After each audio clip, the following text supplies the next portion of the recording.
Absolutely ruthless and random. A young couple ambushed, mugged, and murdered during a jog at an East Tulsa park. Clay, tonight we have learned that the suspects took the victims' phones and texted the victims' family after those murders. 21-year-old Ethan Nichols and 18-year-old Carissa Horton were shot to death at Hicks Park late Sunday night. Funeral services will be held in the day ahead for two young Tulsa murder victims. Freshman ORU student Carissa Horton and her boyfriend Ethan Nichols were shot and killed execution style Sunday night at Tulsa's Hicks Park. It's a horrifying crime their families say they will never understand. In March of 2011, we made the choice to move to Tulsa, Oklahoma. We asked God and confirmed it, and He was very clear that this was the right choice to make. And so we loaded up and headed to Tulsa. My daughter was already there going to Rhema, and I had relatives there, so it was a mutual place to be.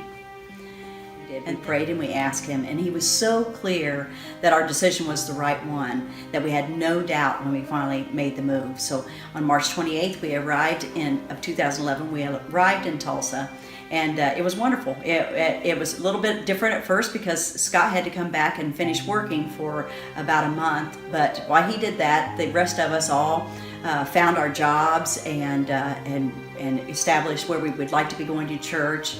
And then Scott joined us shortly after that. In June, I guess it was, of 2011, I received a call from a friend of mine from back in our own hometown. And she had a daughter named Carissa that actually sang with me in the choir at our church. And she said that Carissa had been accepted at ORU. And so I really liked Carissa. She had the beautiful smile, and she loved writing songs for God. And Carissa, a music major at Oral Roberts University, wrote, sang, and performed Christian music. She always had her guitar. And she loved Ethan, and her world was beautiful. The two from a small town in Iowa didn't even know each other, but their parents did. He did everything he could to lighten up anything. Susan, I said, now when Carissa gets here, we have a strong boy here that can help carry stuff up to her room.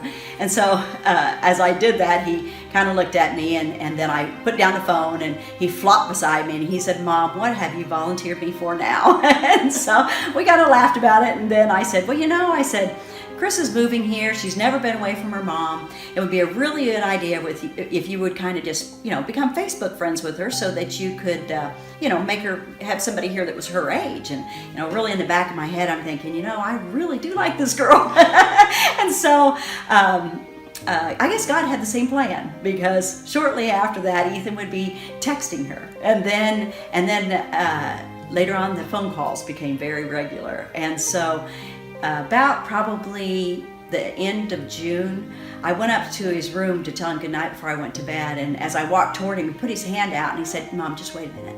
And I could tell he was on the phone talking about something, but I just waited patiently, and he said, "Okay, come on in," and I went in, and he always liked to flop me down on his lap, and so he pulled me down there, and he said, say goodbye to Carissa. And I said, okay. And I said, so Carissa was on the phone, and I said goodbye, and I said, I didn't mean to interrupt. And he said, "No, Mom," he said, "we always pray together before we say goodbye." So before they had even met face to face, they had built their relationship around God, and it was very important. I saw so much during that month before she came to live there that Ethan became not only a child of God, but he had advanced to becoming a man of God. His family says his relationship with Carissa had brought him closer to God. He had just really evolved into a man, and so that's a hard part. Carissa's parents say their daughter was beautiful, talented, brilliant. She knew she was supposed to do something with her music. Carissa was born with the gift of song. It was the last gift she ever gave her family. Well, she didn't call me, I called her. Thank God. And she sung me a happy birthday song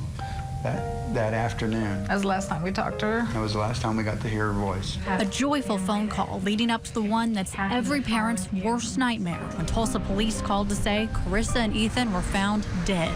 She finally arrived in August, around August 7th of 2011, and they were off. It was just like they explored everything. They loved being outside. They loved checking out the parks and everything to do with Tulsa. So when she wasn't in school and when he got off work, they would meet and just take off and go do something. And that was if she didn't have extra credit or anything to do. But Ethan and his family moved to Tulsa in April. When his mom got word Carissa got accepted to ORU, the Facebook messages between Ethan and Carissa turned to text messages, prayers on the phone.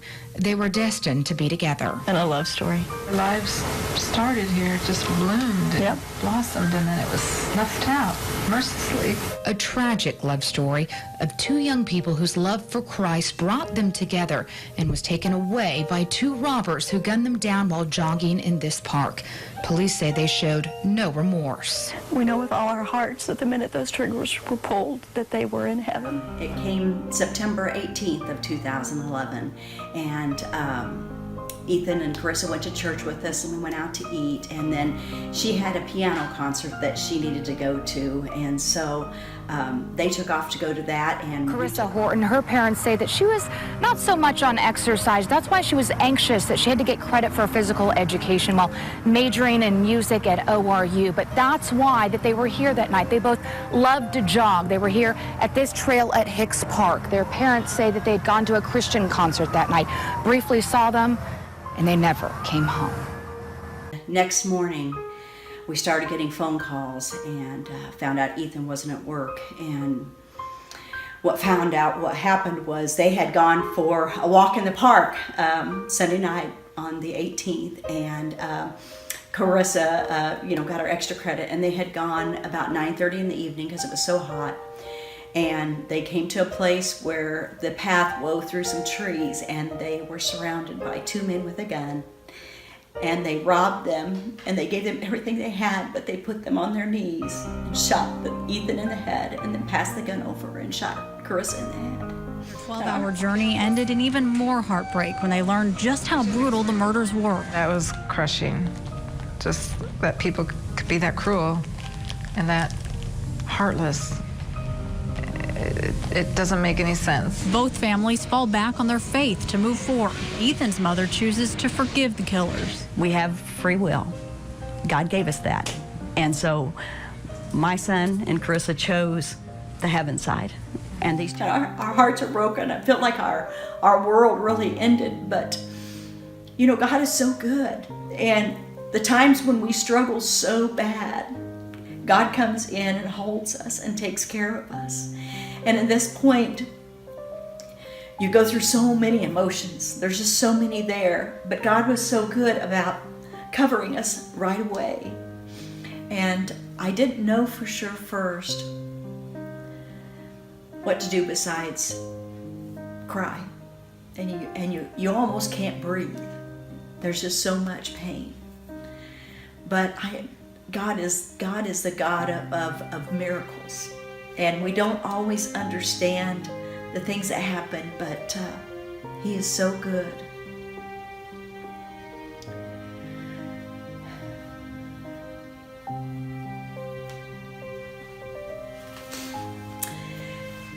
When I finally realized that after all this sadness, that there became questions of why constantly. You can't understand why.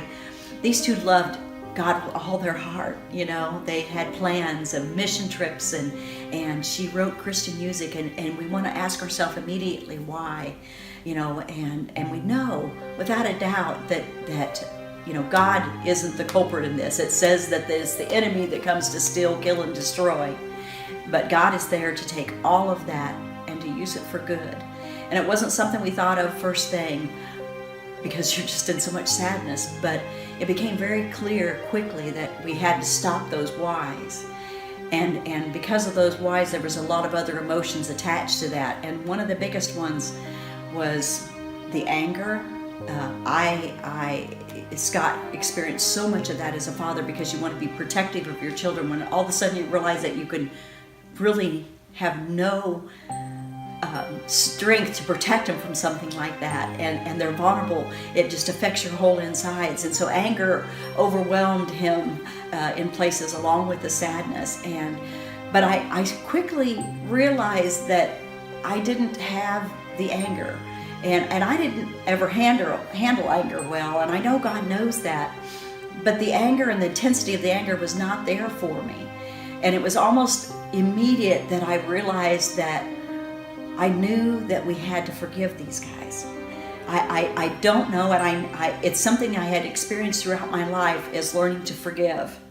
And I'm believing and learning now that God, all through our lives, prepares us for the biggest moment in our life. Maybe not the biggest, but one that can either destroy you when it hits you, or you hang on to God with your dear life and you get through it.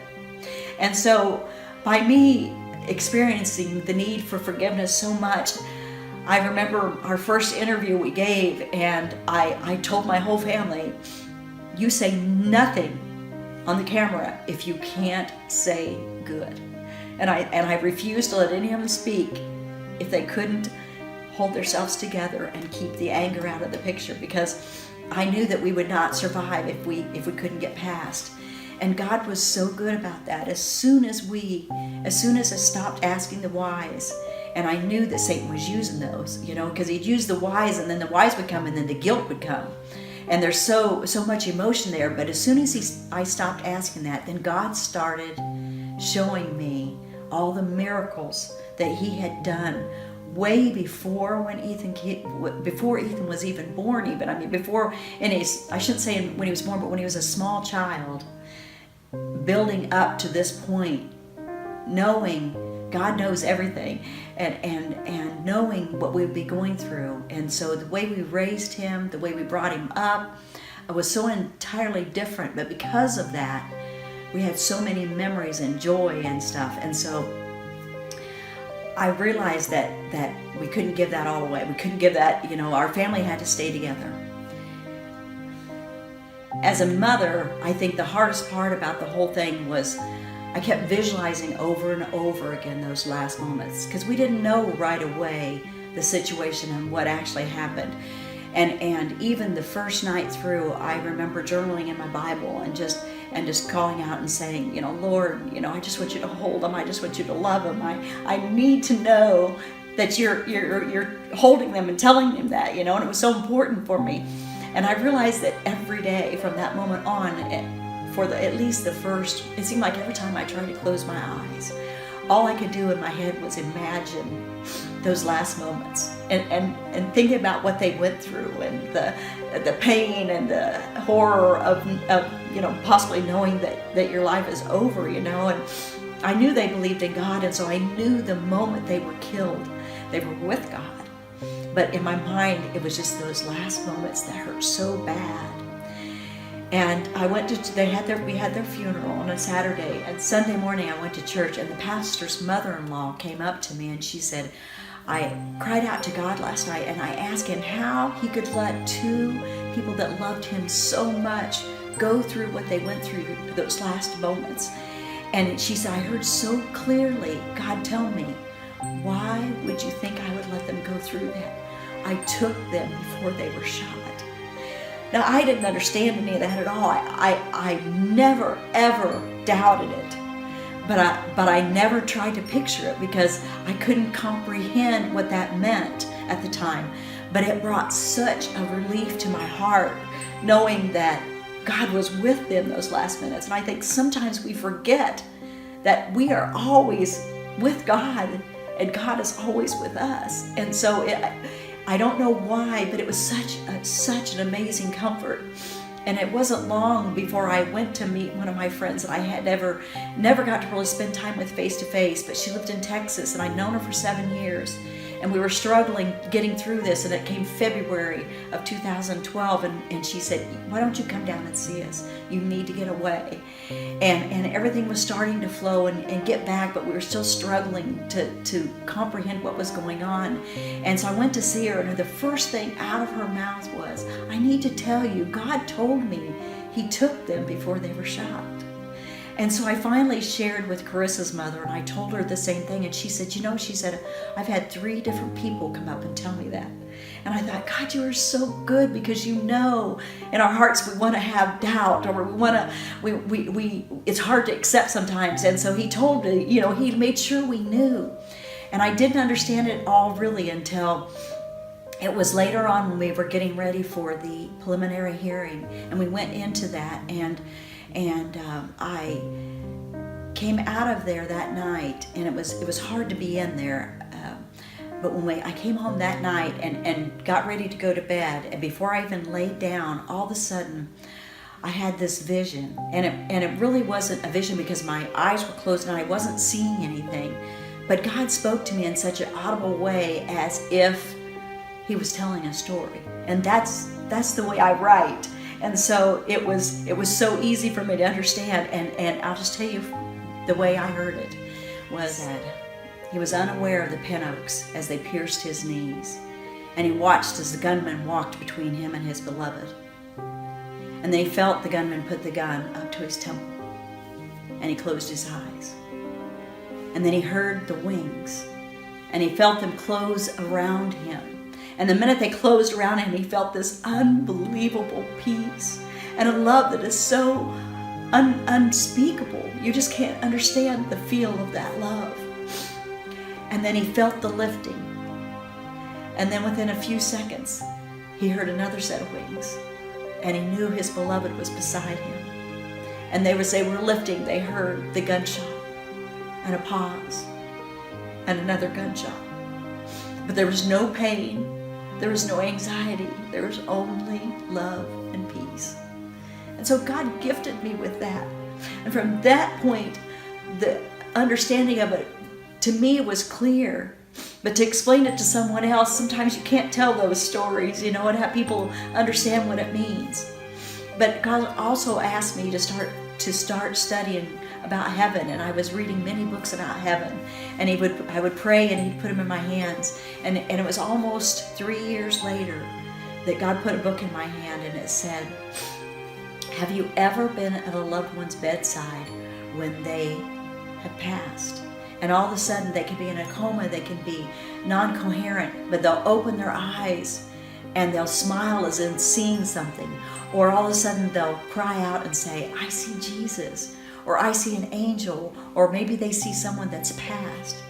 And in this book, this gentleman said, "I believe God, well, we know God is always there, but I believe He comes and He starts comforting our spirit before we're taken. We may react the same down on earth to what's going on around us, but God has already taken our spirit and started comforting it." Through that, our lives will never be the same.